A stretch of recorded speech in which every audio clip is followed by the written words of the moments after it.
নারীরা নামাজে ৩টি ভুল করলে সারা জীবনের নামাজ বাতিল হয়ে যাবে। তারা যে নামাজ পড়ছে তাদের এই নামাজ আল্লাহর কাছে কবুল হবে না, তাদের নামাজ বরবাদ হয়ে যাবে।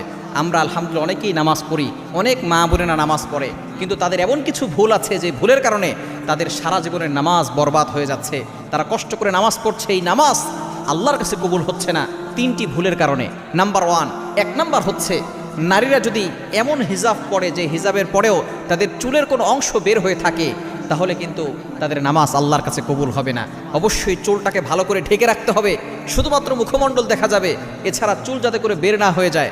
অনেক মা বোন তো এমন আছে শুধু নামাজের সময় না, তারা বাহিরেও চুল খোলা রেখে তারপরে হাঁটে। নবীজি সাল্লাল্লাহু আলাইহি ওয়াসাল্লাম জানিয়ে দিয়েছেন, যদি কোনো নারী একটা চুল পর পুরুষকে দেখায়, ওই একটা চুল 70টা সাপ হবে।